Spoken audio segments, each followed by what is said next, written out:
in the house, and I sit there and I post up and I look at the game, and then sometimes I'll stay into the half, and then sometimes I'll leave, and go to my good friend Amando's at Aficionados, his cigar bar. But I'm just saying, people, this is a big day. We got a big show. Shouts out to everybody who's on Twitter, everybody who's on my Facebook, Uncle Luke Real One on Twitter, Uncle Luke Real One on Instagram. On Instagram, unfortunately, you guys cannot. I don't see your comments on Instagram, but I need all y'all right now to like, share, and subscribe this show because it's going to be big. We got a lot of people coming on this bad boy today. We got some former Hurricanes coming on. We got my good friend Nevin Shapiro, the guys coming on from the Nevin Shapiro show. I got Hurley Brown supposed to check in. We got D Love checking in from Baltimore, Maryland. I don't know where she at, all over the world. We got Streeter supposed to check in. He's up there at Texas with his credentials and everything. This is a big show today. This is a Hurricane show, people. I'm just saying. That's what it's all about. If you ain't about the U, then this is the wrong place for you to be. All you Ohio State Buckeye people, y'all just get ready to get yourself put in the buck. Ohio State, just get yourself ready to get put in the buck. If you understand those terminologies, I don't know, that might be just a South Florida thing. Hey, everybody in the chat, put your U's up. I need you to put your U's up in the chat because I need you to represent. Let me know you represent the crib. Let me know you represent the crib. Hey, I understand. Oklahoma, you're not in this. This is not your thing. There you go. We got the U's in the chat, baby. This is gonna be a big show. I got a lot of things to talk about. Hey, look, we're gonna obviously majority of the show is gonna be about the University of Miami. What's up, Gregory Harris? Is that Pastor Harris? Is that Pastor Harris? Is that Pastor Harris over there at Opelika at the church? Is that my man Heavy? Coach Heavy. Coach Heavy. No, but this is gonna be a big show. What up, D Mitch? D Mitch, that's my guy. D Mitch diehard came. D Mitch, am I invited to the garage? Am I invited to the garage, D Mitch? Am I invited to the garage, D Mitch? This thing gonna be good. There you go. That's my man Gregory Harris, Coach Heavy. He has a charter school. Get ready to happen. Put it in the chat. The name of the charter school, Coach Heavy, where it's at, and I'll put it up on here. But I'm just saying, we got a big show today. This is a Hurricane show. I don't understand. All my Hurricane fans over there in the chat, boy, they putting up the U's all over the place. You see how we do this thing. This thing gonna be off the chain. I'm telling you. This is a big day. Everybody keep asking me, saying, Luke, why didn't you go to the game? Why didn't you go to the game last week? Why didn't you go to the game this week? I say, look here, man. I'm going to the game next week. I already got the Airbnb with a pool and everything. I have an Airbnb. Then I have a friend who has a house out there. She said I could take a house anytime, but I don't know if I'm gonna do that because I might have a whole bunch of friends in the house. But it's gonna be good. So I'm going to the game before the big game. This is how this thing gonna go down, people. This 9-point spread, I don't understand. I don't understand where they got that from. But I guess this Vegas. And speaking of fucking Vegas, there go my main man. There go my main man. There go my main man right there. What's up, Nevin Shapiro? How you feeling, my brother? Awesome, man. It took me 23 years to get back here. I had to go do a full prison bid to get back into these playoffs. It's crazy, man. Crazy. This man say a whole prison bid. This man said, hey, Nevin, how you feel? This got to be a big day for you, Nevin. It's revelation, Luke. It's revelation, man. It couldn't have happened against a finer squad, man, than the team we're about to play today. I'm excited, man. I'm excited. I already know, man. I see you back there. You got the palm trees. Obviously, you are not in Dallas with them kind of palm trees. Nah, I had honestly, Luke, I had my dad had a little bit of a medical situation. I had to stay home and be near, but he's good. But timing wasn't good. So I'm here, but I'm on that next ride with you, man. I'll see you. I'll see you in Fulton County. Hey, you already know. You already know. Let me tell you, man. Hey, man. First of all, I'm happy that you're able to come on. This is a beautiful thing. It's a great thing, man. I look at your podcast all the time. You guys do an excellent job over there at the Nevin Shapiro Show. People, if you have not seen the Nevin Shapiro Show, you got to go over there. Yeah, Nevin and the boys be laid back. They got Willis McGahee on there, and my good friend Andy, right? Andy Hernandez, yeah. Andy Hernandez chilling. Yeah. If them boys know more UM football than we could ever imagine. I think you know some of our insiders, Luke. I think you know some of our insiders. you already know. I know. You already know. Hey, Nevin. So let me ask you, man. Yeah. Let me ask you. This game today, I mean, just like you said, you alluded to it earlier. You said it couldn't be a better game. It couldn't be a better setup. I mean, yeah, we played. Yeah, these people, Ohio State sitting there. Yeah, Texas A&M fine, but to be able to get Ohio State back, is that like a man, it's written. It was preordained, man. Listen, I've been reading a lot of the comments, and these are some nasty people, man. Right? They are. You cheer for your fan base, and we do it for ours, right? They do it for theirs. That's what it is, right? That's what a fan is. And I've read some of the comments, and one of the best comments that I've read is, man, they put us on vacation 23 years ago. I can't even disagree, man. I can't even disagree. Sometimes you just gotta take the L, right? We know we got jacked out of that, but we haven't been back. So you're right. I was looking at the ACC network this morning, and I guess it was a rebroadcast from yesterday, and they mentioned it. There was like one program after that game, one program went in the garbage, one descended. Yeah, no question. And the other one just went on a whole nother level, hijacking our kids and everything along with it. Is that crazy, man? And you know it. You better than anybody can represent this message. I watched your show the other day, your podcast, and your YouTube live thing, and man, all these programs are winning with our kids. They're winning with our kids. It's no major shakeup or surprise. They're winning with our kids. Crazy. It's crazy, amazing. Speaking of winning with our kids, I got the one and only Coach Hurley Brown on here. Lou, Uncle Lou. Brother, you see, we're getting the band back together. We're getting the band back together. Yes, sir. Right here. Yes, sir. We're getting the band. We getting the whole band back together.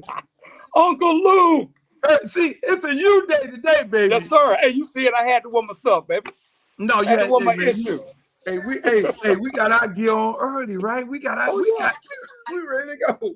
Man, woke up with it on. Couldn't go to sleep last night. It's almost like I'm playing in this game. You sound anxiety, the nerves, everything. Man, it's just time to go, baby. Hey, early, how you feel about the game, man? Man, I feel great about the game, Luke. I really do. Texas A&M going into the game, that team scared me, but I think we found our niche again, and I believe that we're gonna go out there and play the way Miami Hurricanes play, Luke. I really do. I mean, hey, speaking of that, ladies and gentlemen, we're joined by the great Hurley Brown, former University of Miami Hurricane. You still coaching at Merritt Island? No, no, don't do me like that. I'm coaching at Holy Trinity. Holy Trinity right now, ladies and gentlemen. Oh, Holy Trinity. Hurley can't say it, but I can say it. If you're in that area of Holy Trinity, send your kids to Coach Hurley Brown. He's going to get them right. He's going to coach them up. I can say that, but y'all can't say that. But speaking of another dude, this is a star-studded show. There go Andy's partner, Nevin's partner in crime right there. There go Andy. Andy, you in Texas, right, Andy? Mike. I'm in Texas. Mike Torado. Oh, that's Mike. Mike told me Andy. That's Mike. I'm sorry, Mike. It's all good. Yeah, I'm in Texas, man. We'll be going to the game. We're watching it with Willis, so it's going to be a good time, man. To the guy who lost his leg in this game, and now can watch it with him to get this revenge, man. I can't wait. Can't wait. Wow. Hey, as a former player, Hurley, former player, I mean, bleeding on Green Tree, seeing the program go to the bottom of the barrel, seeing the program now come up. You actually played with Mario, correct? Yeah. Oh yeah. The seeing your teammate bring the team to this level right now after it went through all its trials and tribulations to get to this point right here in this big game here. I mean, how are they going about this right now? I mean, you played in these type of games. How they preparing? What is going through the head coach mind and the player's mind right now? Look, if I know Mario the way that I do, way that I think I do, and if I know the program the way that I think I do, we've been doing this for the last 300 and something days. We've been preparing for this moment for a long time. When we got out of the game when we got out of our season last year, we came back into the doggone locker room and we were like, hey, look, we're going to go win the national championship next year. And that's when it started. When everybody went home for Christmas break and came back, when we all came back and got back on Green Tree, this process started. This just didn't happen the last couple of weeks. We've been working for this for a long time. But when you sit there and you watch those guys practice, I went down for a couple of the practices in the spring, went down for the what is that, the camp where they have all the alumni come back. Right. Legends camp. Legends camp. Look, and just to watch the camaraderie and the love that those guys had for each other and the work that they put in with each other, just to watch how they function. There was a sense of pride at the University of Miami, and you saw it back then. You saw, hey, look, things are changing. And you knew then, hey, we were going to have a very successful season this year. So this ain't just happened over the last couple of weeks. So that's what I'm saying. Hey, Mike, yeah. you and Nevin been covering this team for a long time. I mean, I like talking to Mike. Mike is a walking hurricane encyclopedia. And then I'm gonna bring two more special guests on here in a minute. I got a very, very, very, very special guest that's sitting in the weight room. But Mike, how did you see this team evolve to where they're at right now? How you think they're gonna play tonight?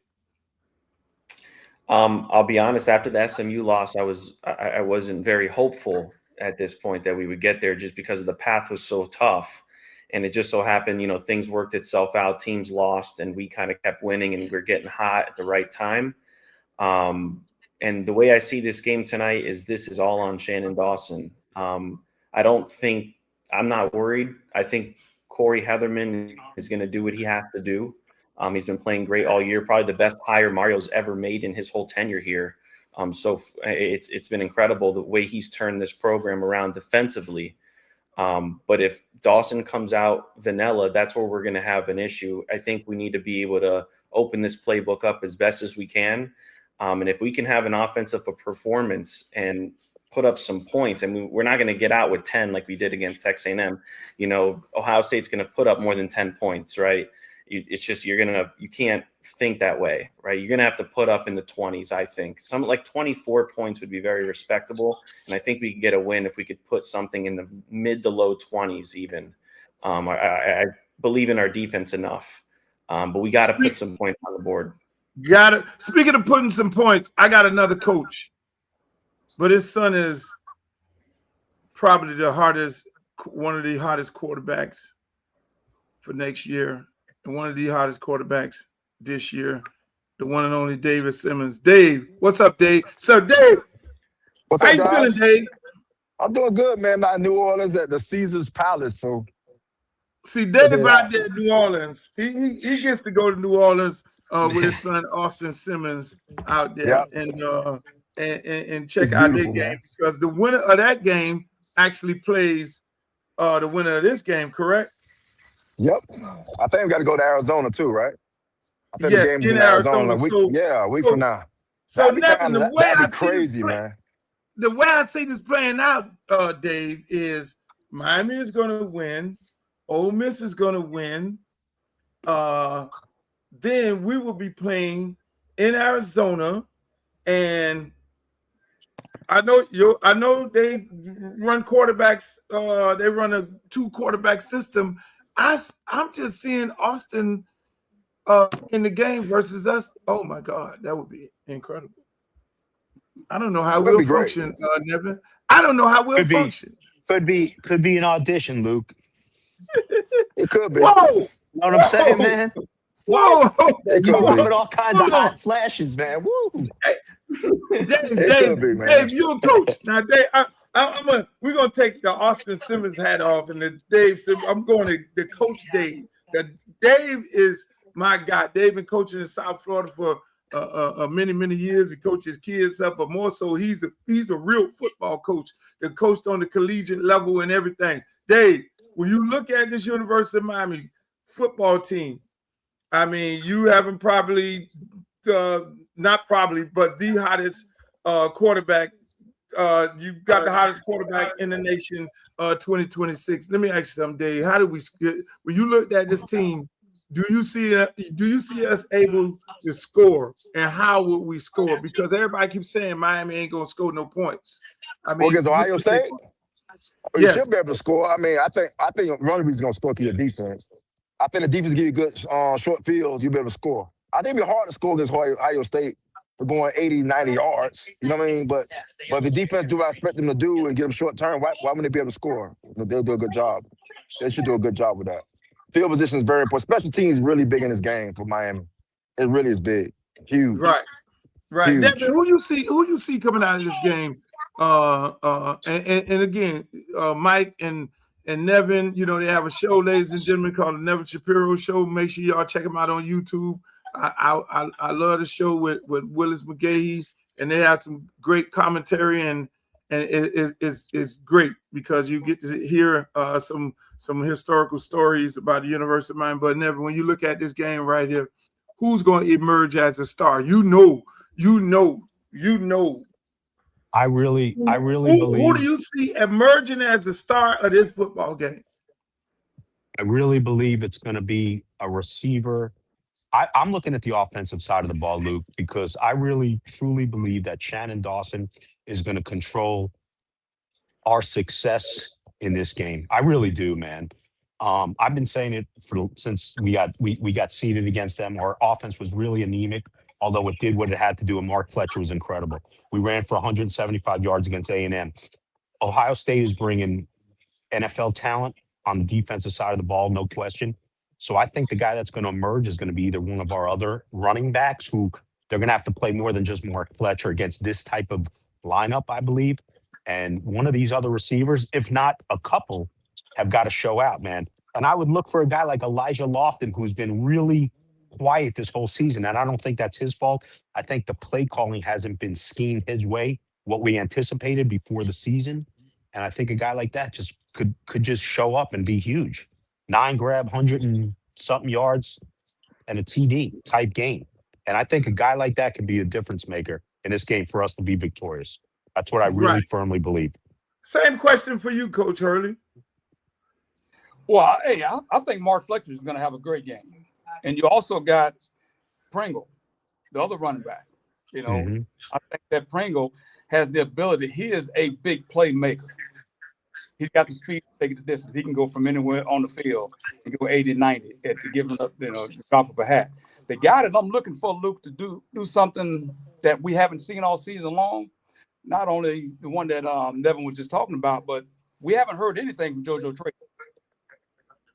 So, Hey, don't steal my thunder, because that's what I'm going at. As soon as Mike go, Mike, you got the same question, and then I'm gonna bring an NFL expert in to tell us about this NFL coach that we get ready to go against on defense. Mike, the same question to you. I would say CJ Daniels. That's who, I think Malachi Tony is going to be keyed on in this game. I mean, just like we're going to key on JJ on the other side, but I think CJ Daniels, he has that catchability, that radius on our team that he could catch it anywhere. And he could be a guy, that could really play a factor in this game in one-on-one coverage. I really think he could be a guy for us, big in this game. Hey, Dave, do Carson Beck, does he need to be a game manager, or does he need to win the game? Is it on Carson Beck, or do we need to be a game manager? What you think, Dave? He needs to win the game on third down. If we keep it 3rd and 7 and maybe 3rd and 5 and under, Carson Beck is good enough to win this game. Yes, we don't want him in 3rd and long though. Is that fair? Because you don't want this guy giving a bunch of junk coverages and all these different zone blitzes and stuff. That's what he'll do. And if it's 3rd and medium, 3rd and 5, the play action game still work. You got to run the football. We got to be able to run the football to be Ohio State. We just can't be a one-dimensional team. That's not fair to Carson Beck. They've been asking him to do that. That's not even fair to him. To be honest with you. You got to run the football. I totally agree. And my pick is JoJo Trader. I'm just saying I looked at JoJo Trader take over the game against Southern Miss, not Southern Miss, but SMU. I saw him take over the game, and we went away from it after he dropped the one ball. I think Ohio State cornerbacks are a little suspect. When you look at the Indiana tape, Indiana dug them up. I think that our defense, and we'll get to the defensive side of it. When you look at all the teams that played against Ohio State on their offensive side of the ball, they any top 10 team, they haven't scored over 14 points on the top 10 team defense, and so when I look at it from that standpoint, and we'll get to the defensive side of it, but you're right, it's all on Shannon Dawson. And I got a young lady here who covers the NFL from D-Love Sport. D-Love, how you doing? Welcome to the show. Hey guys, how y'all doing? Everyone's excited. I love the gear, the camaraderie. Go Canes. Yeah. Hey D, so you've covered this Matt Patricia coming from the NFL.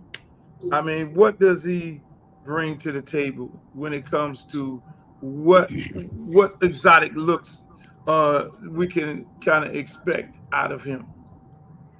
Do you think it's really going to be exotic? If you look at what you guys did last week, right? Keeping you from being able to run the ball. I don't know if it's going to be more exotic than just like traditional things, stacking and making things difficult for sex. But I think it starts with Miami. Like, you guys have to not beat yourselves.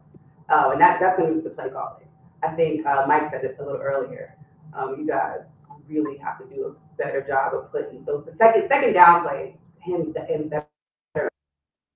Great decisions for second down. Right. So now, was Matt Patricia, was he the defensive coordinator at New England in those Super Bowl teams? Yeah, he was with Bill, right? Yeah, he was there. So, yeah. Mm-hmm. Yeah. Right. And I listened to his interview. Mike, and in his interview, he did kind of say that, they're going to give him some different looks. He's going to give us a few different looks. I mean, is this going to be the ultimate chess match between Shannon Dawson and Matt Patricia? Mike? I can't hear you. I think he's muted. No, he's not muted. We can't hear him. Mike up there in that bad hotel. Mike in that bad hotel. Hotel 6, man. It's going to be too complicated. I think it really just has to be simple. Right. So Nevin, now let's move over to the defense side of the ball. When you look at the offense side of the ball, our defense, I'm all over the place. Our defense going up against this young quarterback. How do you see our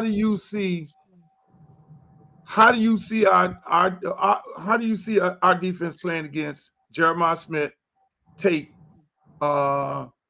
this young quarterback, and the one that's going to be hell to deal with is that running back. I got a brain freeze. Bo Jackson. Mm-hmm. That's the one I think is going to be. How you see our defense defending these individuals? Well, right off the rip, it's a good thing it's not the original Bo Jackson. So right off the bat, I feel good. Secondly, Yeah. our D line is legit, man. Our D line is legit for real. Two dudes. Bain, we already know he's a top 10 pick lock, right? Messidor, he might slide into the first round. He played himself into the first round potentially this year. If not, second round. Our D line's nasty. And Heatherman has dialed up just a great scheme for them. They've gone from literally the outhouse to the penthouse in a year on that guy's hire. Man, I love our D.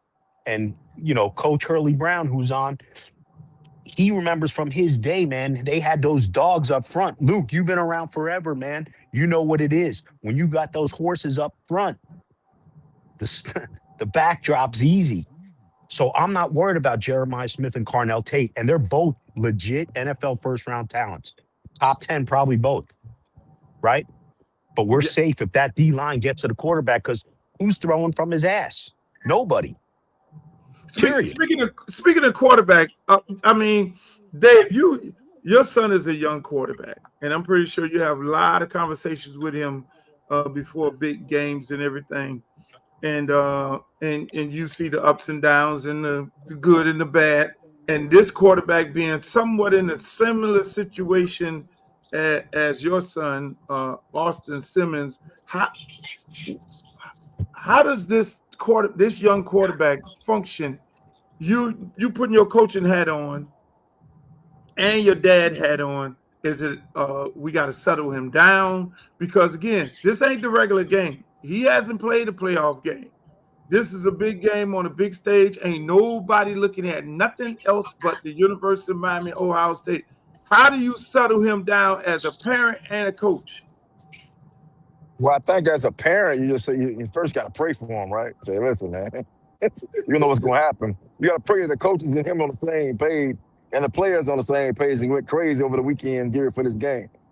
As a coach point of view, my concern about the coaching is this thing. It's not the same coach this game. See, I forgot that the offensive coordinator was the receiver coach until the job at USF. The head coach is calling to play this game. Remember, they played Indiana.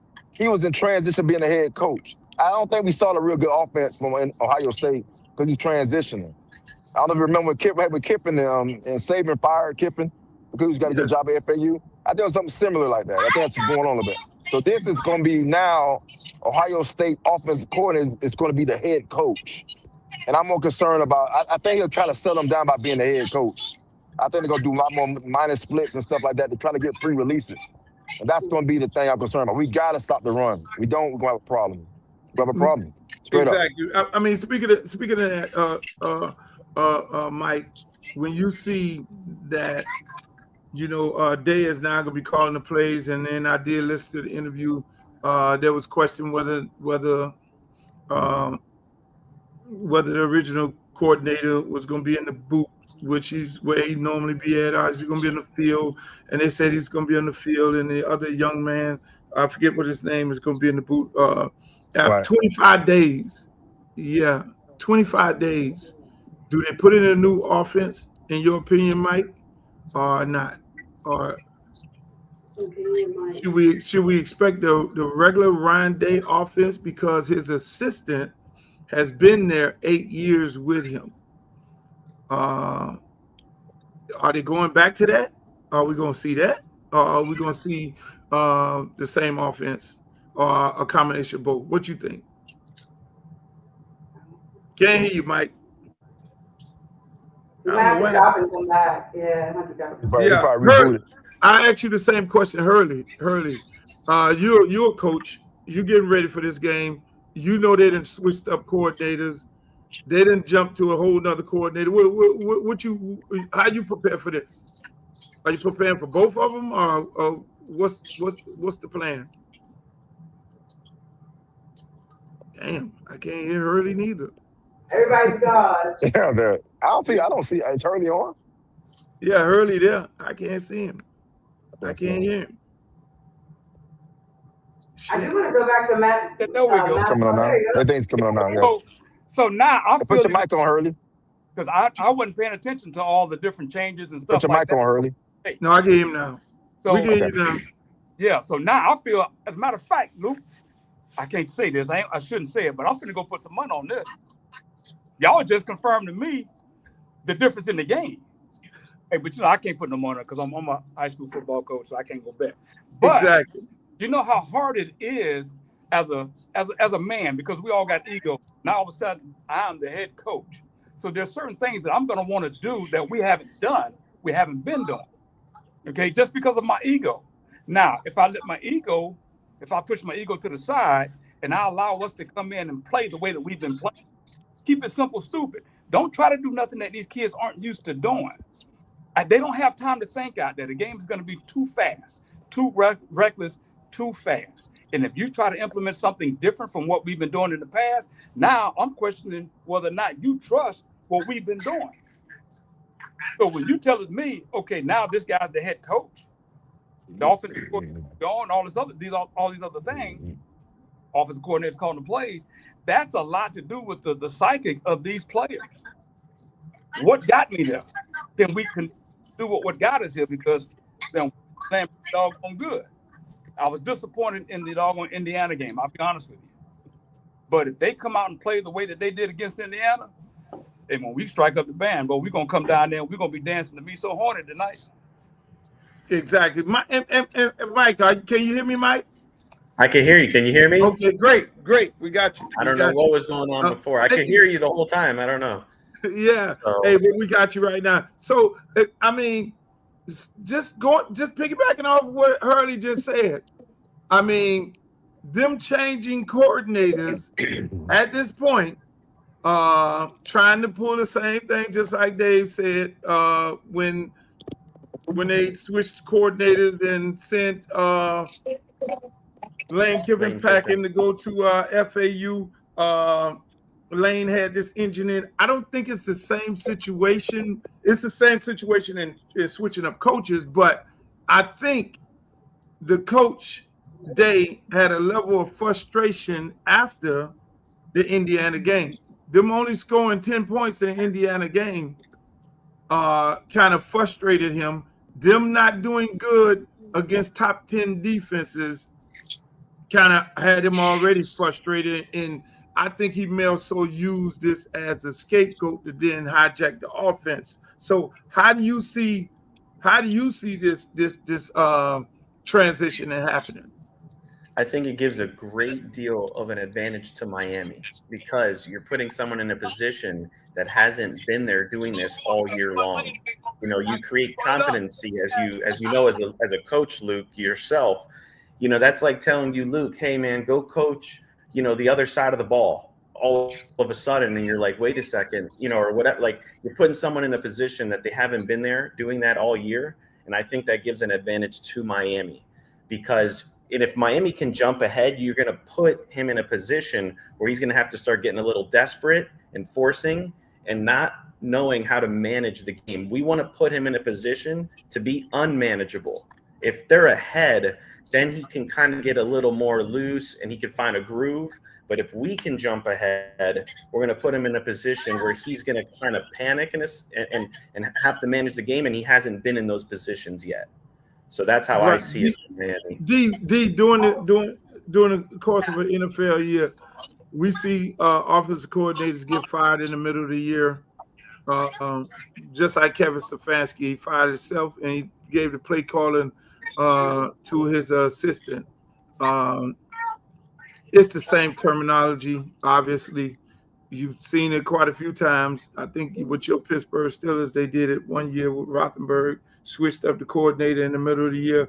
Yeah, they brought their guys from the booth down to the field to change things up a bit. So yeah, those things happen. Right. So when you look at it from the standpoint of changing coordinators, you know, again, they had 25 days to work it all out. What's your thought on the success ratio for being able to do something like that? I think it all depends on I feel that Miami can feel like it's an advantage. I want to go back to what I saw on film with Miami, but I'm going to go with your question first. I think it could be good for the camaraderie of the team. If that team as a whole cohesive unit needed that change and they're able to build from that change, I think it's probably a good thing. There's obviously something wrong, and like you said, they could have been a scapegoat for them to go ahead and make that transition. So it could be better. But again, I think Miami should be taking it as an advantage. Like, hey, there could be some miscommunication there. There could be someone, not 100% familiar with what they're doing, and you guys have to exploit that. But again, I want to ask you, based on what you saw from your team, in the last game offensively, what do you guys need to do so that you're not struggling to get that ball in the end zone like you guys were? I'm gonna say this, right, and I'm gonna ask Nevin the same question. I'm gonna probably answer. I look at our struggles in the Texas A&M game as a plus. I'm putting my coaching hat on right now. I'm looking at it as a plus from the standpoint I didn't show anything. You didn't see anything. I couldn't throw the ball downfield because it was a 30-mile-an-hour swirling wind. So I did some jet sweeps and some swinging gates which I almost blew a head gasket in here on the goal line. So I am being questioned as a offensive coordinator as to how horrible I am, and they're looking at my record throughout the year, and they're basically saying Cam Ward improvised and did everything to make me a successful offensive coordinator, and that's the reason why I don't have a head coaching job. I get into the game. I go to the game, and the first question is asked of me, and you can see it for yourself. We're saying Miami can't score. If Ohio State gets to 14 in this game, they win. So there's this crazy perception now that Miami can't score. And there have been times this year where you could score. Obviously, sometimes you struggled, but it does create kind of like a visual. They didn't win their last game. Yeah. Did they? How many points did they score? Yeah, very good point. I mean, nobody. Indiana won 13-10, and nobody's saying anything about that. That's just a great win by them. Yeah. It's an unbelievable win by them. Yeah, nobody's saying Ohio State we can't win score. 10-3, and it's like the win sucks. We really lost. Yeah, I don't buy into that. I don't pay attention to idiots, so it doesn't matter. So how does it feel to be? He has a point. He has a point, but He has a point. what? Going back to this whole thing here, I say, and tell me, Nevin, because me and you, we're a different breed. We I say got that guns are blazing. We say guns are I got blazing, it. baby. Hey, money on the floor, money on the floor. No faking the go funk. get We the got it. baby. Hey, I say we jump on them. I say we have an opportunity because and we got all these coaches on here. We got Coach Dave, we got Coach Hurley on here, and we know how difficult it is. And my question to you, Nevin, knowing how difficult it is to change up an offense. Normally, and everybody on here is an expert. We know at the beginning of a year when the team comes out, whether it's NFL, any level of football, when you change the terminology and start doing something different, you have to work your way into it, correct, Nevin? It looks a little raggedy and it also makes you desperate. Exactly. How you think they're gonna fare? Do we jump? Do we jump on them right now? Listen, we have to. So let me give you my 2 cents on that. I really believe, and I said it on our show this week, I really believe we got to jump out early. All the pressure's on Ohio State, in my opinion. They've already been anointed. I can't tell you how many people have told me we're going to get blown out. Man, Coach Hurley, never in his career at the U has he ever been told he's going to get blown out. In his whole career. Man, I'm hearing it like it's like standard right now. Man, it's crazy. I really believe we jump on their asses, Luke, and I really feel this way. They're going to be like, oh, I don't know if I can curse on this or not. Oh, right?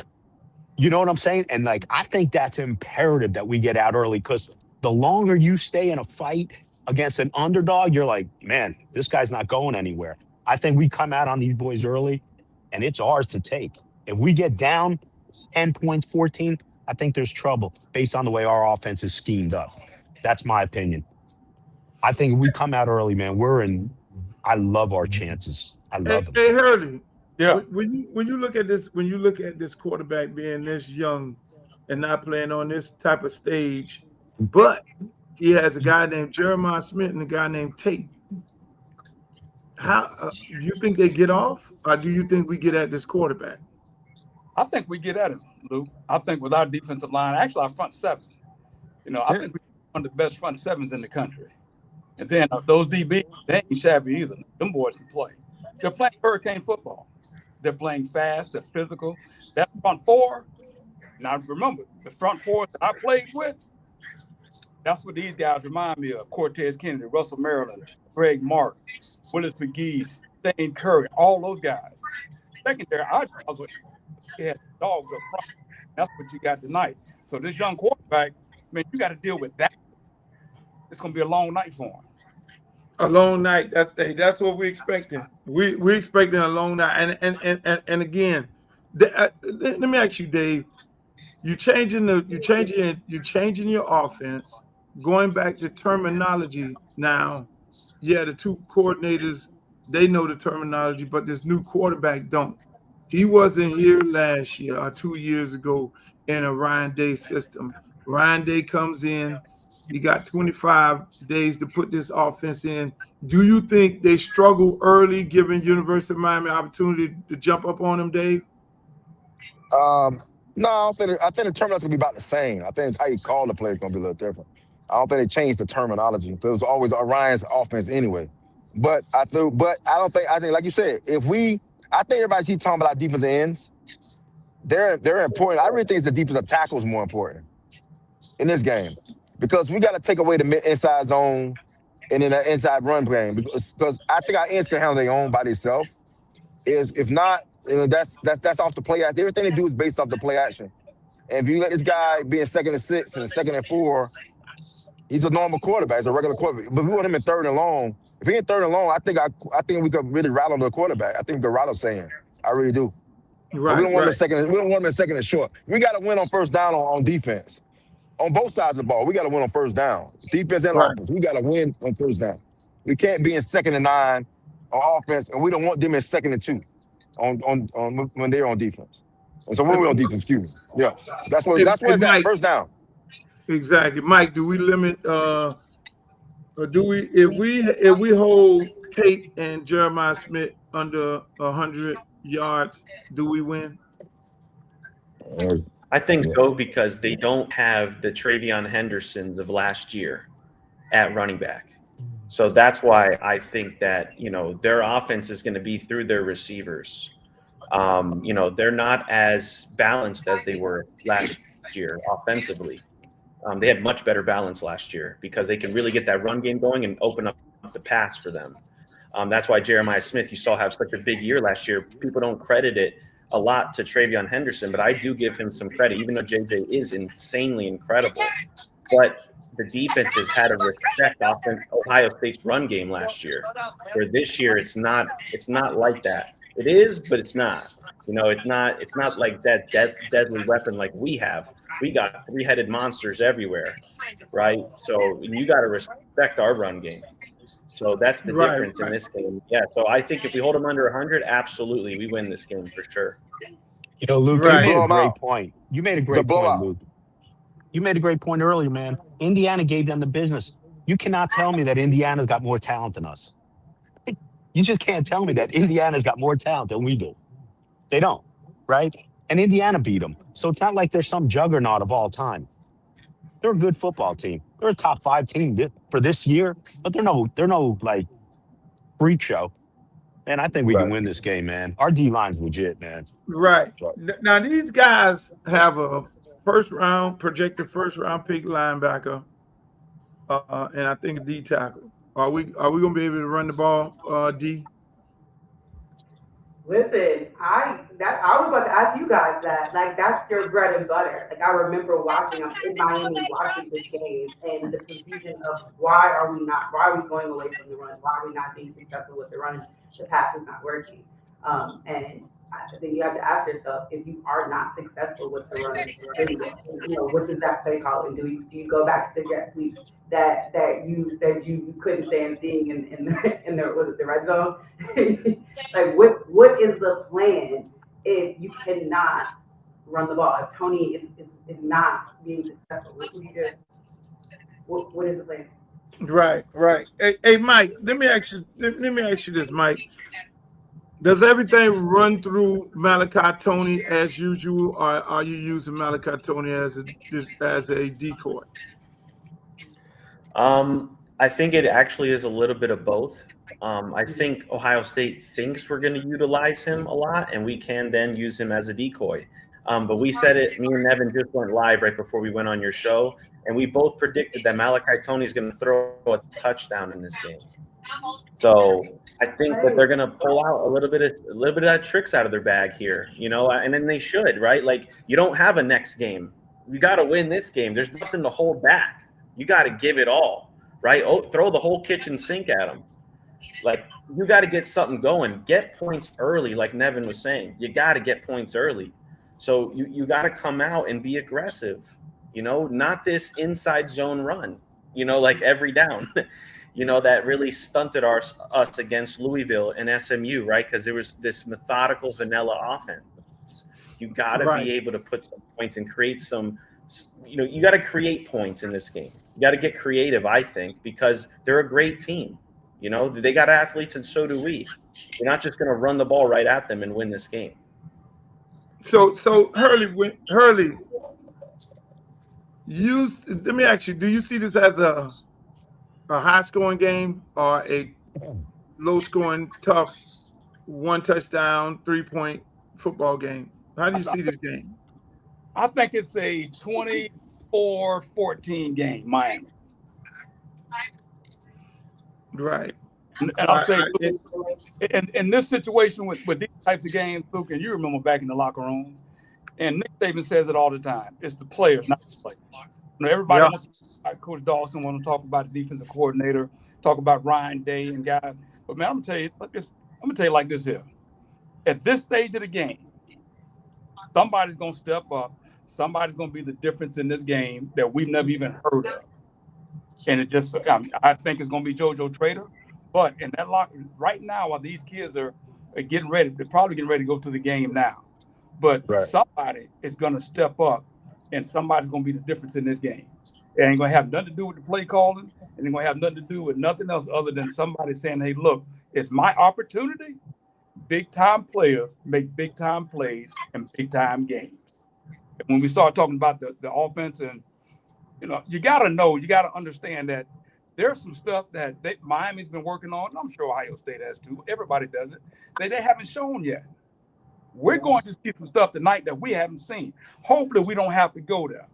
But if the game is going to that I'm anticipating it to go, we're going to have to do some things that are, out of character for us. Things that we've been working on all year long, but we just haven't had to pull them out of our back pocket yet. That's what I totally agree, because when I look at, I always look at the entire year. I look at it from but not a fan perspective, but more so a coach's perspective. And I look at our team and the makeup of our team, and I look at University of Miami on the defensive side. It's very difficult for you to trick them. I mean, you got D. Lou, you got Jason Taylor coaching your D line. You have Will then seen a ton of football at the defensive backs. You have the defensive coordinator coaching the linebackers. When you look at our offense, it's a little young. You got a GA coaching the running backs, former Ohio State GA. Maybe that may help us out a little bit with some of the signals. Then you have receiver coach. Then you have Mirabal. Come on, it's your boy. I'm gonna tell you that this season's over with. I'm He not he going. digresses. I don't want Dave. See, I have a whole lot of his friends on here, Yeah. so I'm not gonna. This is a Hurricane Day today. I'm not gonna. Y'all don't poke the bear. Don't We'll poke start. the bear. We'll start the soap opera after the Oh goodbye. Don't worry, man. I man. want to ask you, like you mentioned the Hey, youth, right? You I'm mentioned just the saying. youth. Hey, we all After Kane's got turn, guns right? ready to go. We all friends and family, and I'm hoping that he has some wideouts ready to go. But at the same time, we're the inexperience, and I learned this, and I'm pretty sure you guys know this as well, Dave. You done set up in Yeah. there. Like I learned a lesson many years ago when I took some kids and Nick Saban offered Ray, and they had me sitting in the conference room. And that same year, we was getting ready to play Alabama and Georgia in the Georgia Dome. And I'm sitting in the conference room looking at the wall, and they evaluated every one of our coaches. That was the meeting that was going to happen later on this afternoon. And they had a clear evaluation of every coach on our staff. And I'm like, oh, shit, they're going after the coaches too, you know? And so, which we do in high school, but you don't think about it from that standpoint. Like, yeah, I know I'm getting ready to coach against Dave. I know what Dave run. I know what Hurley run. I looked at the film, but then they had a full-fledged evaluation of our coaches. Now, with that said, if we get in an entanglement, Dave, from the defensive side, with the least amount of experience on our offensive side, if we get in a little entanglement, Dave, now put your coach hat on, how do we get out of it? If Patricia have our ass in a stranglehold, how do we get out of it? Does it go back to what Hurley say? It's Well, it's going to be on the players? yeah, I think what's going to have to happen, I'm hearing something that nobody going to believe me I'm going to say. I'm going to say something nobody going to say. I think Carson Beck got to go in tempo. It's called plays. I ain't lying to you. Because with a guy like Patricia, you want to go kind of fast and don't let him get a lot of junk stuff in. I know we don't do that. Tempo. Okay, I've been go tempo. Okay. I would go tempo and don't let him do all them damn junk coverages, man. I ain't gonna lie to you. I gonna go vanilla as hell. I don't know about going slow against him. If we struggling, I don't know about it. I might want to pick up the speed and let him. That's let a Carson good. Beck. That's a Let really Carson good Beck just be point right Carson there. Beck. You pay him $4 million for a reason. Yeah, listen, His money's worth. great point, Dave. Great point. You know why? Think about it. Alabama was up on Georgia 28-0 last year. Carson Beck was getting his ass. Georgia was getting their asses handed to him. Carson Beck started going up tempo. Bam, he walked that down. They took the lead in Tuscaloosa, down 28-0. Great point, man. You got Yeah, to. I mean that also works too if you guys aren't able to maintain like a time of possession. You're zeroing out and constantly like keep that tempo. You know, what helps you stay on the field, helps you build that. They can't sub. He can't sub and all that stuff. Yeah, where the defense. Yeah, because we don't sub receivers anyway. Yeah, we don't sub. I'm talking about the defense can't sub either. So they can't sub the defensive line. The defensive line getting tired. Like, you want them guys tired, dude. With tempo, with the young teams, you just be careful about those pre-snap penalties, right? And I think that's some of y'all problems. Mike, Dave, you make a great point. No, Mike, don't, Mike, you in Dallas. I know where you're going with this, Luke. I know where you're going with this. Mike. Dave made a great point. I'm trying to be nice. And Dave is like trying me down a rabbit hole. You know. Hey, yes, you know shit's going point, sideways. Dave. You know shit's going sideways when I'm becoming the peacemaker. Come on, man. No shit. No shit. Hey. Oh, man. Oh, man. Yeah, Nevin is the peacemaker. Yeah. Oh, my God. We'll be peaceful. Mike, he made a great point because wasn't the game that Carson Beck went 23 for 23 against Clemson? Wasn't that an up-tempo thing? They switched to up-tempo and he did that? Yep. Yeah. He got to. Now, he only see base defenses. That's all he sees. He doesn't like reading against junk defenses. That's not who he is. Give him a base middle field closed defense. That's all he wants. He's pretty good with that. That's his strength. Will You know, Dawson and Mario allow him to be able to run this kind of offense? That's the biggest question. if we down Can 14, you got no other choice. well, I'm just saying. Just Yeah, saying. that's the problem. You know? You're gonna do what you gotta do to win a game. And then again, Hurley, Dawson comes from air raid, so he got that in his repertoire. He can't go up tempo because I think originally he was up tempo when he Yeah. had TVD. We were up tempo, so I agree, because just like you say, when you do go up tempo, you stop. Just like you say, you stop the rotation, which we don't rotate anyway. You don't allow the defense to then run all kind of exotic coverages and all those things like that. It becomes man to man because you're really moving fast and you're on the ball. We are more conditioned than they are because we practice in South Florida. These guys in the cold weather right now, I think we will be faster than them because now we normally play on grass, and this is the first time. This is the second game on turf. The first game on turf was when we played SMU. We will be a lot faster and a lot more conditioned than they are, and they set out for 25 days. So when you look at it, them setting out for 25 days, how does that? And anybody can take this. How does that affect? How does that affect this team? Ohio State and us being nice and lathered up and warmed up and ready to go. Well, look, what the first thing it does, it takes you out of your routine. So you have to find a rhythm to get back into. You've been off for 25 days. We're talking almost. And remember, Miami, if I'm not mistaken, Miami game in 7 days lost it, I believe. Whether they lost SMU or they had bye week, then another bye week or something like that. So they were out of rhythm, out of. We're talking 18, 21, 22-year-old kids. We're not talking about the NFL. We're accustomed to being in a routine. We're not able to turn it off and turn it on like that. And we just got done with one of the biggest games of our careers last week, 2 weeks ago. So we're ready to go. We're lathered up and ready to go. It's a question of whether or not Ryan Day can get Ohio State's players that are 18, 22 years old. They can get them in a routine, and how quickly can they get them in a routine? So again, I think I'm going, hey, I got to go with you on this one, baby. Yeah, hey, you already know. Speaking of routine, right? Speaking of routine, D and Nevin, these people, Ohio State, have been to this facility 3 years in a row at my stadium, the Cowboy Stadium. 3 years in a row. Scary work. I mean, are they? Is it a normal routine for them? It's a home game for them. Environment where they play at.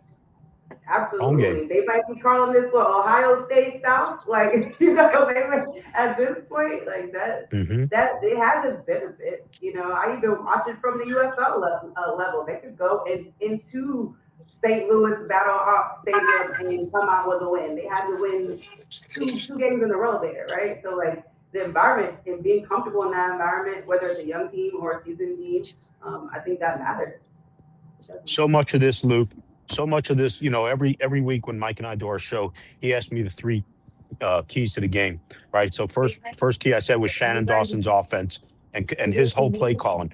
Second for me is Mario's mindset and how he's got this team ready mentally, because this is that plays into the question what you're asking about them playing Ohio State, and this is sort of like not a home game, but they've been there regular.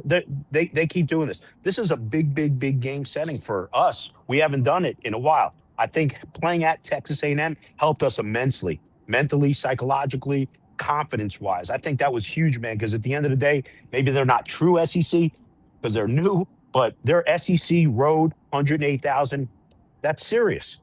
So it's not going to get a whole lot more serious coming here because that was a dominant 100 and some odd thousand fan crowd pro Texas A&M. I think there's a little bit of familiarity for Ohio State going to Jerry Jones Stadium, but I think I like the advantage. And Coach Hurley said it, earlier. They haven't played in 25 days. We've played recent on the road, even better. So we're already on that road traveling mentality mindset, or at least we should be.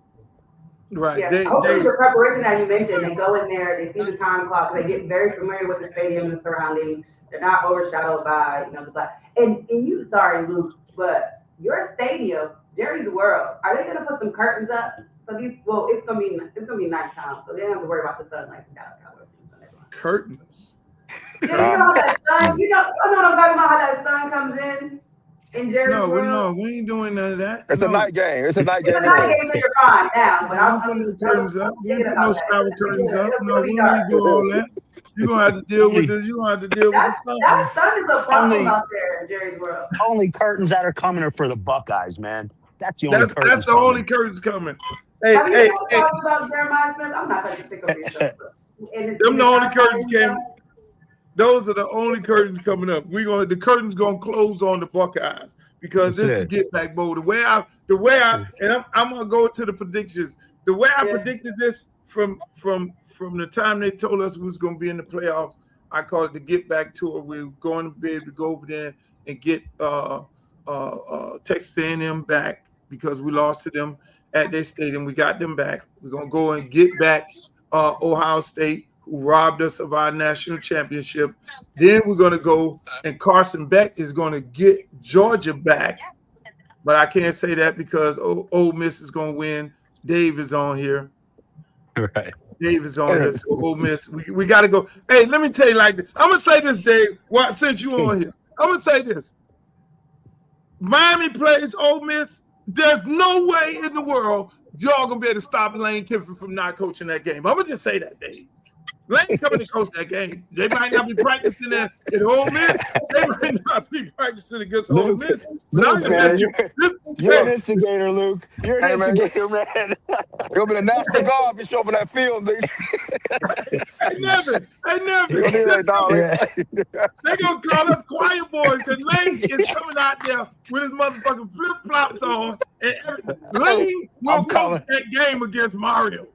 I'm coming out in the monk so I outfit. don't know. I'm telling you, man. Don't worry, I got it. Oh man, that'd be different, bro. That'd be different. What? That'd be, y'all be. If they say Lane left the stadium early, that won't happen. That motherfucker be up in the booth right now. Hey, if you next to Charlie Weiss with a headphone on in the back, okay. Scheming behind that curtain. Scheming behind the curtain. Right. I'm trying to. Hurley, it's that bad of venom, Hurley. I know. It's that bad of venom. One called one a glorified PE coach. One feel like he should have been the coach of the University of Miami, and he got the job over him. It's some bad blood, and I'm in the middle of this shit, and I know Dave's in the middle of it too. I'll be in the middle of it. It's like, yeah, what your boy Lane doing? What you talking about, Lane? I'm out here to see you. And then Lane is like sending me fucking videos of the You documentary. Why the fuck Mario ain't in the video? I'm trying to enjoy Bourbon Street, man. I'm enjoying Bourbon Street. Don't get me in that. I'm not putting you in that, Dave. That's why I'm not asking you no questions on that. I leave you out. Totally. No problem. No. Totally out of those type of questions. So, okay, I'm gonna go around the room. What's the prediction? What your prediction is, Dave? I like it. I like 23-24. Miami. All right. The Ohio State kicker is not as good as Miami's kicker. Oh, you're right about that because they did switch the kicker. Ooh, that's a good one. Yep. Nevin.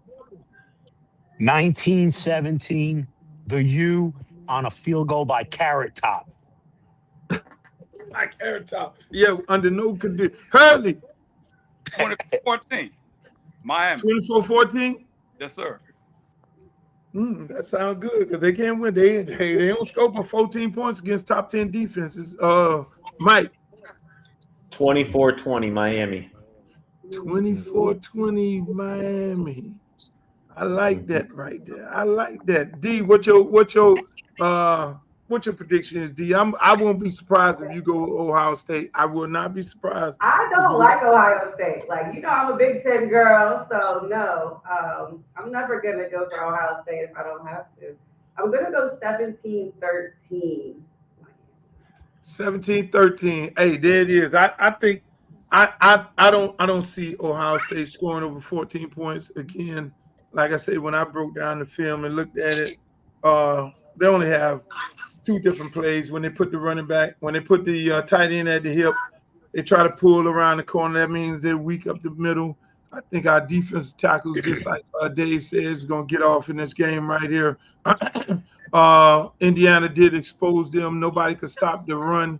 That down wrap around that they were running, and then they run the play action off of it, getting the ball to Tate and Jeremiah Smith. Everybody know you play Jeremiah off, you're going to run the hitch and go. If you're playing press off the play action trying to hold the play side safety that didn't run the go, because that is what they're trying to do. And I think with our D line, we could be able to control that. The tight end might be a little issue, but I don't see him being an issue. And we already know Ryan Day panics in the big game. That's why they had to hire Chip Kelly in the beginning, because of him not being able to call the plays a couple of years ago, and him blowing big games against Michigan and other tough teams. So I see us winning the game 24-14. I'm on the 24-14. I don't see them getting no more than that. And just like Dave said, the kicker is suspect. So they're going to have to make a decision at some point in the game when they get in the red zone, 35 yards and out, where they go for it. And when they do that, we get a bunch of turnovers on downs. And I just see, them boys, that Hurricane defense playing some real good football. And in this defense, we get some real key turnovers and some takeaways, because I just love the young boy from Columbus back there at safety. If people don't know, in the preseason, in the fall, that kid had more interceptions than anybody. And I was wondering why he wasn't playing, but he's out there right now. But I want to thank you guys. I want to thank all y'all for joining me today. Hey, Mike, you enjoy yourself up there in Dallas. Don't if you need some clubs to go to after the game is over with, call me up. I can hook you up. I got you. I know all the promoters. Appreciate you. Love you, my brother. Thank you for joining us. Hey, Hurley Brown, good luck on this year. Thank God you're not in South Florida, because there's more transfer portal going on in a little bit. Yeah, I know. Yeah. Quest though, Luke. Hey, man, appreciate you coming on. Hey, Dave, you in New Orleans? I got a friend of mine up there, and I know you up there with your son, Austin Simmons, and Charlie Weiss. Little baby face Charlie Weiss is going to get it done, and we're going to see y'all. All right, guys. We all going to be in Arizona next week. Thank you for joining us, my man. And we're going to talk real soon. Hey, Nevin, the great Nevin Shapiro, the one and only. Thank you, man. Not the man. It, Not the man, the myth, the legend. yeah. I had to keep you on here last, Nevin. So all right, man. Who's the bounty on tonight? When they started talking this Grease, man, against man, I'm reading the comments about what my boy Will. Bounty on, man, Nevin? Tell me. Man, Who the bounty all right, on? I'm gonna give you a hint. I can't say it, but I'm just saying. I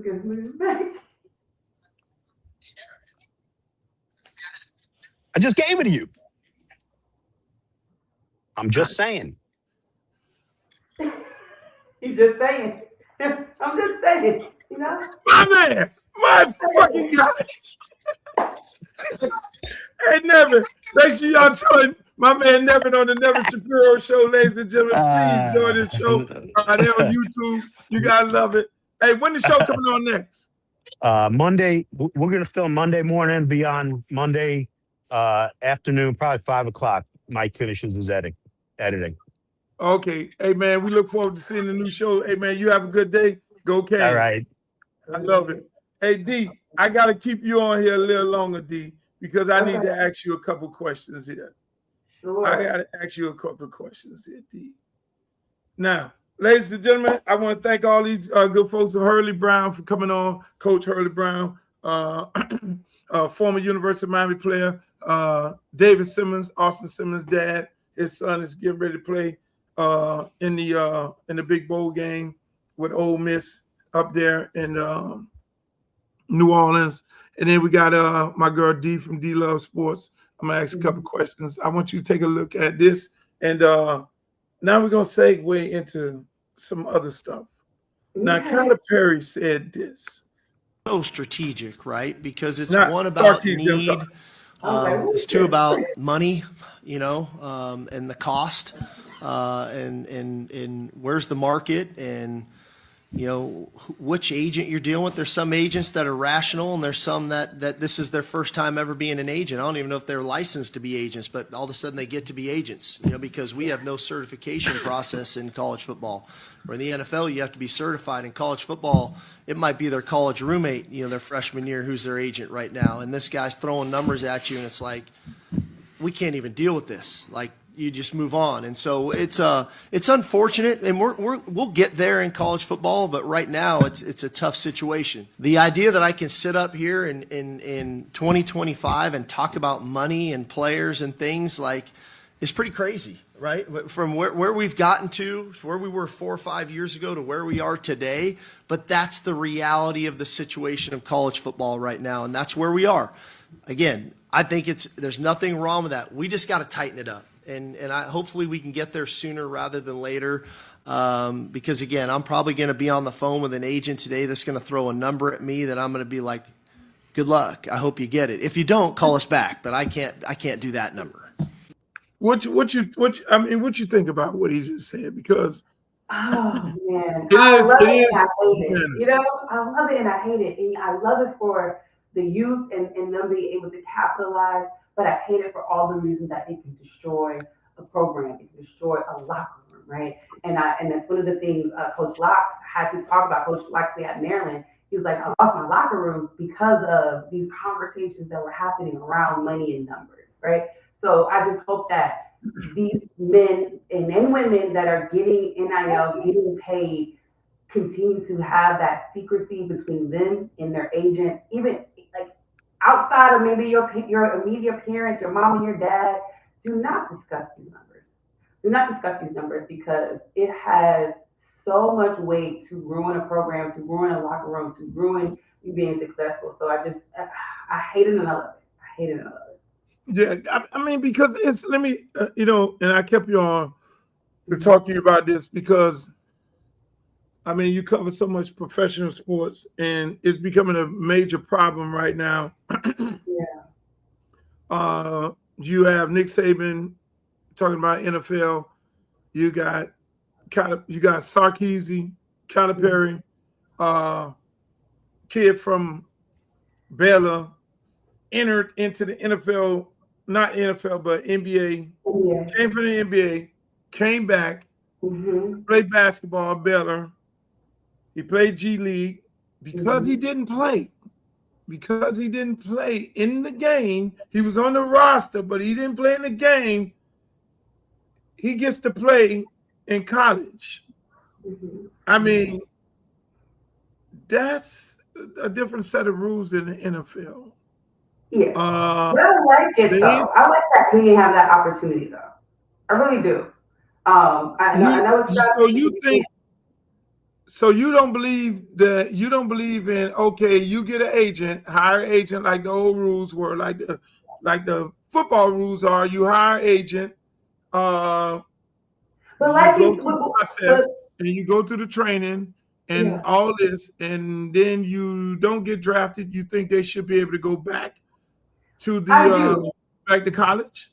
I would love for them to have that opportunity. But just like he said, these college agents aren't certified agents, right? So when you have that certified NFL agent, that's when you kind of get locked up and swept up into that thing. But these college agents aren't the No, not all of them are, but I do feel if people put so much weight on education and making sure you get a degree and leaning back on some other type of skill, because you may make the NBA, you may not, or you may be the guy that's there on the team just warming up the seat. If you education is out the door. Well, I'm just using it as something like you're No, going I back to school to do understand. something. You're going back to school to do something, but the school telling Listen, you. let's keep it a buck. You giving a kid $4 million and ain't nobody flunking him. He's not getting expelled. He's not getting a F. He's getting he ain't even going to the class. His stuff is online, and they just okay. He will not be ineligible because of academic reasons, and they're giving him $4 million. Let's keep it a buck right there. That's number one. Number two is this. When it comes to what Calipari is saying, that's not Calipari. Not Calipari. I'm sorry. Okay, I was like, because you don't look like Calipari. Hey, Sark gonna kill me because Sark is my good friend. He's gonna kill me. You keep calling me Calipari. You're probably looking at it right now. Amongst the whole, but my point is this. My point is this. These guys, he's right, because, for instance, the college coach calls me up, the high school coach. Hey, Luke, you got any kids that got in the portal? Yeah. This just happened yesterday. Called one of the kids up. Hey, look, we're really interested in him. I see that he got in the portal. Yeah, January 1 is tomorrow. I'm not up under these rules and regulations. That's the kid in the school. That ain't tampering to me. I won't call the school name or which one of my kids, but then they call up and say, yeah. So then I call up the kid, and this is how it works. I call the kid up and say, hey, look, hey, you in the portal? Yeah, coach. Yeah, I'm jumping in, and we know it's January 1 tomorrow. The portal actually opens, but they jumping in early, which that shouldn't be the case because the negotiation starts now once the kid jumps in the portal. So the kid jumps in the portal, and then what ends up happening is, hey, coach, we really want him over here at our school and everything. I get on the phone, I call the kid up, and I say, hey, look, what you got going on? I don't have nothing too much going on, coach. I say, okay, well, I got a school that's really interested in you, and they really like you, and a good friend of mine, and da-da-da, and all that. Before you know it, the kid said, oh, okay, coach. I have my agent call him up. Agent? Agent. Yeah, they have agents. Let's keep it a buck. Sark is telling the truth. They have agents. In the NFL, these guys got to be certified. They have to. In this, they don't. You got to be. And then the NFL changed the rules a couple of years ago. You got to be a lawyer, something like that. They want you to get. You got to have a degree. You can't just. You got to have a degree. Exactly. So he's right. He's right. You got what you have is these street agents turn to agents, don't know what they're doing. You got the AAU coach. You got the 7-on-7 coach. He's an agent. I had a kid this year. Everybody want to talk to him. Oh, I got an agent. I said, well, what agency does he work out of?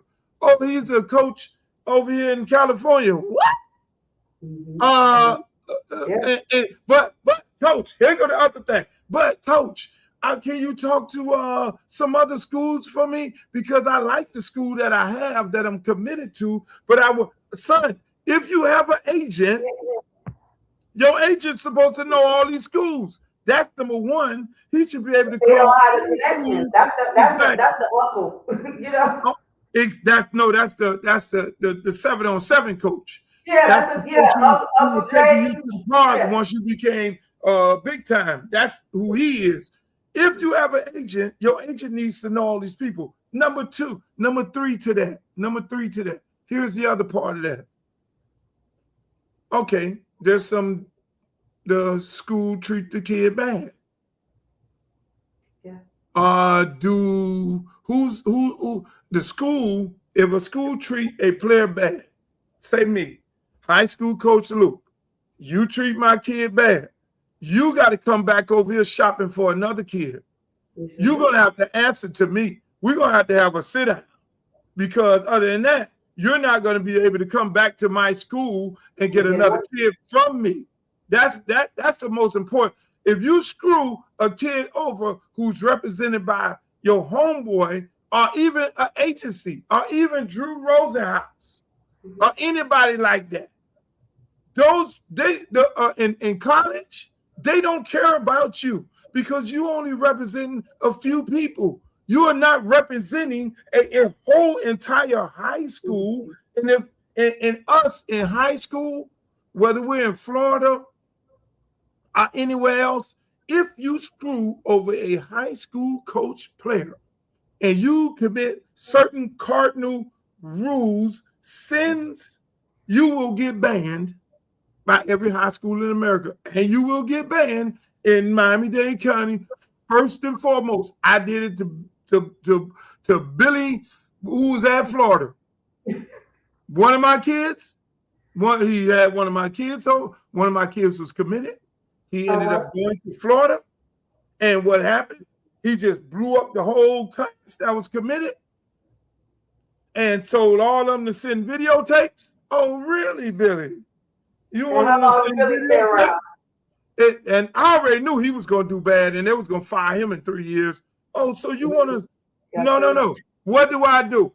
I'm one of the old heads. Get on the phone. Hey, coaches, we got a problem with Florida coach. If he come to your school in Miami-Dade County, you kick him out and have him come see me. And what did Billy have to do? Come see me. They won't let me in no school. No, that's how we operate. And that happened before with a team in Alabama. A coach treated a player wrong. Happened again in Miami. A coach at Marshall, Doc Holliday, left a kid out the cold. He got hurt while he was at Marshall. Quarterback from Central. They then left him on the curb. We had to get him back home. Oh, Marshall, you can't come back here, Marshall. Not long as Doc Holliday, your coach. And Doc Holliday had to get and go. See, that's what these agents don't do. And then more so on the business part of it, they don't know how to negotiate. You know what they need? You know the solution to the problem? What? Black women. Well, the thing is, it's not only black women, it's people who know the business. I don't care whether you're a woman or a man or whatever it is.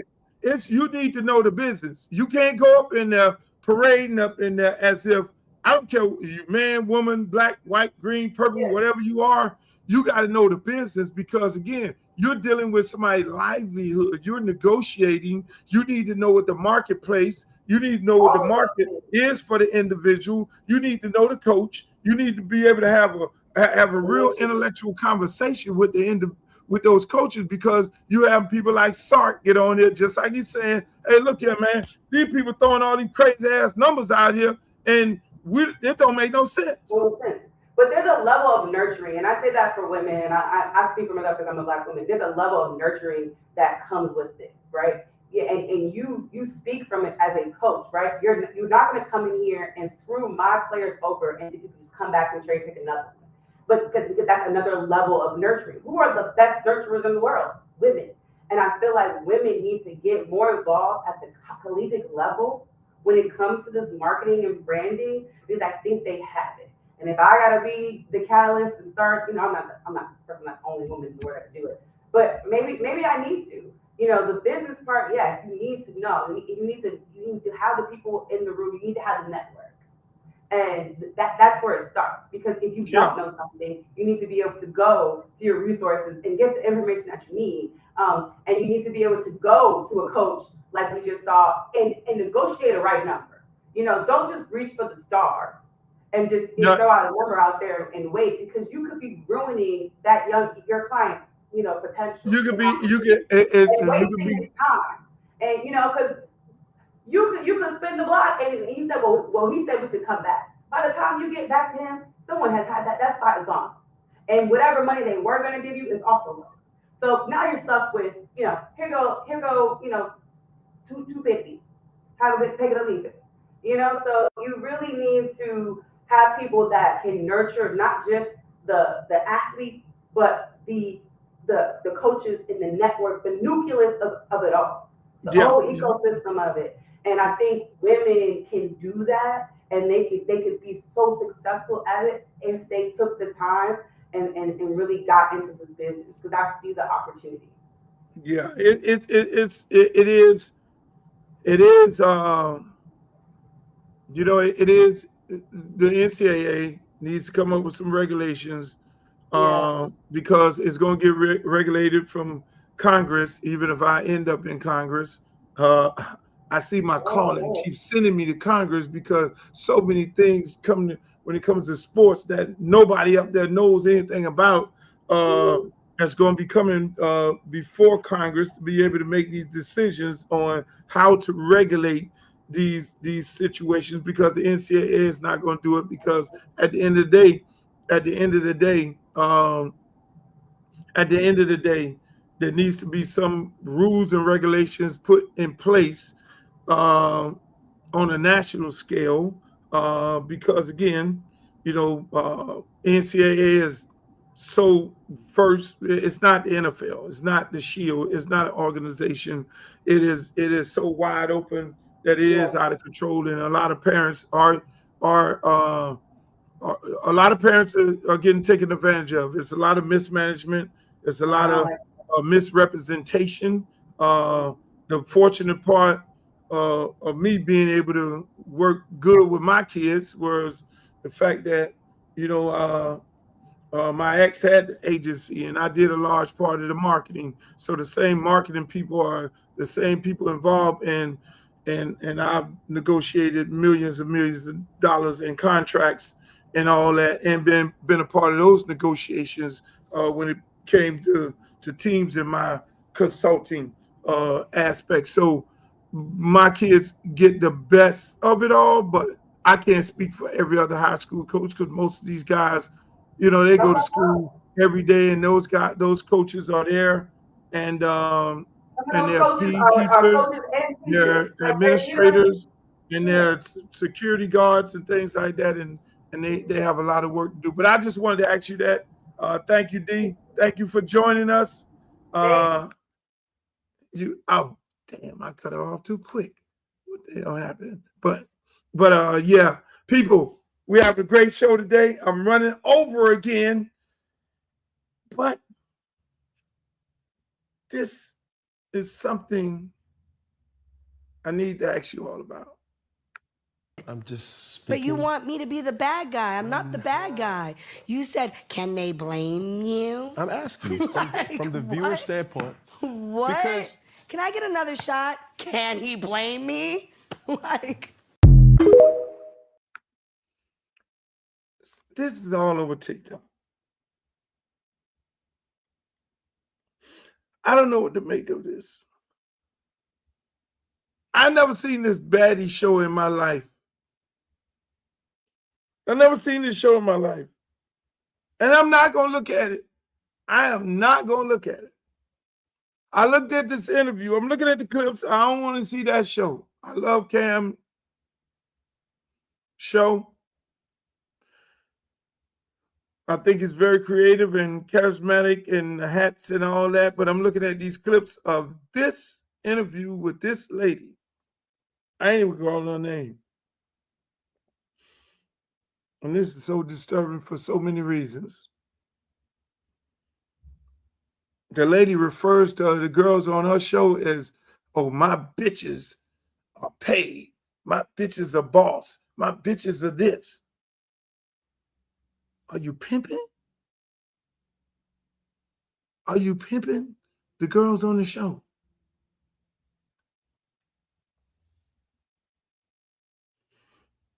I'm so lost when it comes to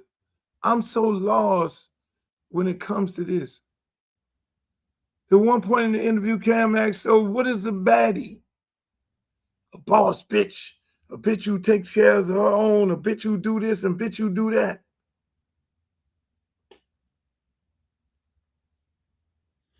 Is this what's really going on, people? Is this what we at? Is this what we at? Is this where we at? Have we? Is this where we at?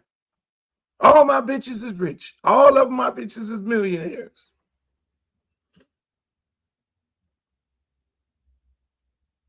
Is there any show like that on with white women?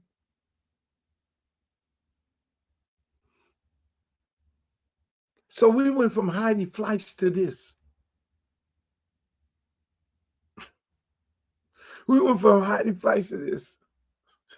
I know everybody's sitting there like, yeah, Luke, you had the girls dancing on stage. Yeah, dancing is dancing.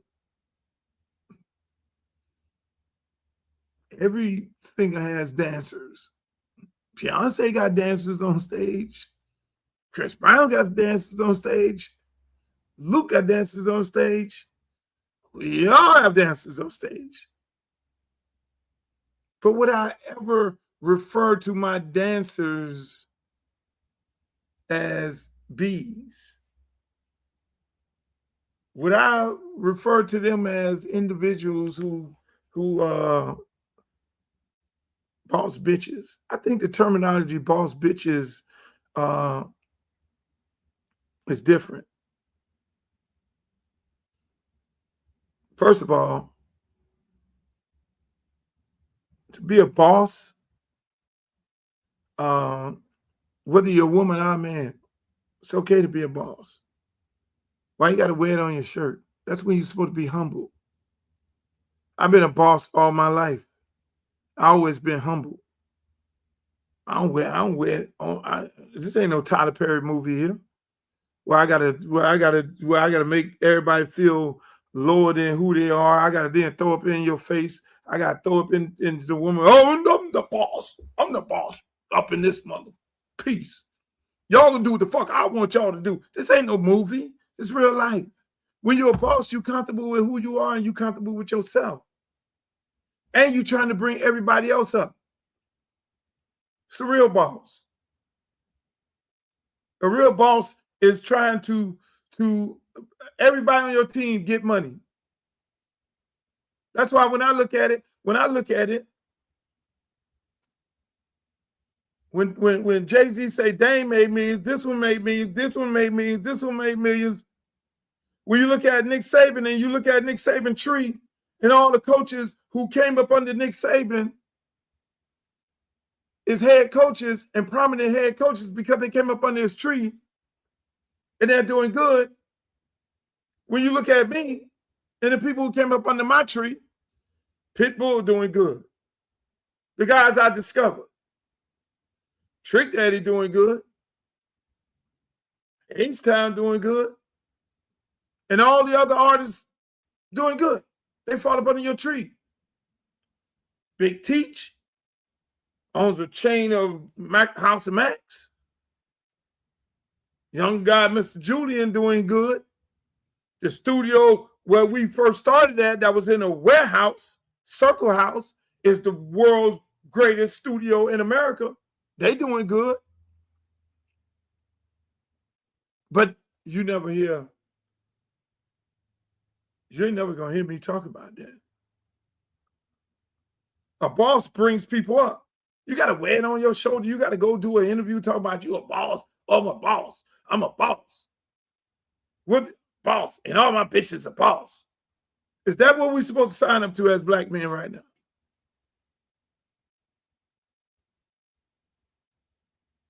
I ain't signing up to that. We ain't doing that. Can't sign up to that. I mean, hey, look, the BBLs and all that is one, to each his own. You love it and all that. But people, y'all go look at that show. Come back and tell me I can't do it under no circumstance. Here's something else that's very alarming. It's all so strategic, right? Because it's No, I'm sorry.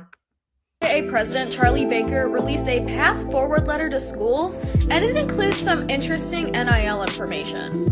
Some of the potential NIL regulation changes include having service providers in the NIL space register, as well as having standardized contracts for athletes and creating more transparency for the student athletes when it comes to deals. Despite all this, Charlie Baker did call upon Congress asking for a federal NIL bill because he needs help stabilizing college sports. Do you see the government?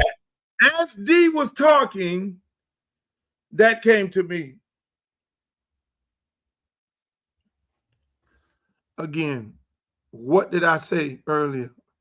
It's going to fall into the hands of Congress. The president of the NCAA is asking Congress. So now explain to me who in Congress understands NIL. Who in Congress understands football? 90% of the congressmen and congresswomen are 80-year-old people. They're going to get the information. They're going to bring, like you say, people like Nick Saban and other people up to Congress to then have a conversation with them. They're going to speak from one perspective and not the entire perspective. Yes, do there needs to be a standardized contract for all? Yes. Do everybody need to use it? Yes. But as you can see, the NCAA president has no idea what he's going to do and how he's going to regulate it. So he's going to the federal government to ask Congress because it will go back. It's a lawsuit waiting to happen. It's going to fall into antitrust. It's going to fall into, you name it. Labor laws violated. That's how we got here, to name, image, and likeness. Because of lawsuits. I want all the kids to get paid. I don't want them to be misrepresented. In the state of Florida right now, they have NIL. A kid on his football team has to report, baseball or whatever it may be. If they're receiving NIL money, they got to report it to the state that they receive NIL money. There's no regulations, no contract. Just report it to the school report it to the state, and you're good. But at the end of the day, ladies and gentlemen, that is for another day. Today is all about you, Ohio State Buckeyes. We're going to whoop your ass like you stole something. And I'll be back on here tomorrow for another special edition of this show to talk to y'all and to gloat and to stand up here with my chest. But this is my last show for the year. I hope you all had a great time. We're going to have more shows next year. Remember, Monday, Wednesday, and Friday on all of my platforms on Facebook. Yours truly, Uncle Luke, Facebook fan page. I want you to go over there. And if you're a Facebook fan, go over there and follow me over there. Twitter, X, I'm on there, Uncle Luke Real One. On Instagram, I'm Uncle Luke Real One on Instagram. And on YouTube, where I really hang out, is Uncle Luke TV.